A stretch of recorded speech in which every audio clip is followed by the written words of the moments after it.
ભગવાનના વૈકુંઠ ગમન બાદ અર્જુન એમનું સ્ત્રીધન લઈને ત્યાંથી જતા હોય છે। ત્યારે રસ્તામાં ભીલ જનજાતિ એમની સાથે યુદ્ધ કરે છે। ત્યારે અર્જુન એમને ચેતવણી આપે છે કે મારા રસ્તામાંથી દૂર ખસી જાઓ, નહીં તો હું તમારા પર બ્રહ્માસ્ત્રનો પ્રયોગ કરીશ। પેલી જનજાતિ માનતી નથી અને અર્જુન જ્યારે એમના ગાંડીવની પ્રત્યંચા ચડાવે છે ને ત્યારે બ્રહ્માસ્ત્રનો જે મંત્ર હોય છે ને એ જ ભૂલી જાય છે અને અર્જુનને ક્યાંક એવું અભિમાન આવી જાય છે કે હું કોણ, હું ગાંડીવધારી અર્જુન છું, મહાભારતનું યુદ્ધ જીતનાર, આ યુદ્ધ હું કેમ ના જીતી શકું। ત્યારે એ બ્રહ્માસ્ત્રનો મંત્ર ભૂલી જાય છે અને પેલા જે ભીલ જનજાતિ હોય છે એમનું સ્ત્રીધન લૂંટીને જતા રહે છે।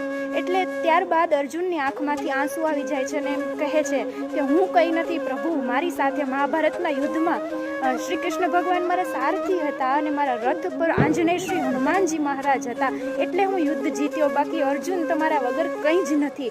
એટલા માટે જ કહેવાયું છે કે સમય બડા બલવાન હે નહીં પુરુષ બલવાન, કાબે અર્જુન માર્યો વહી ધનુષ વહી બાણ।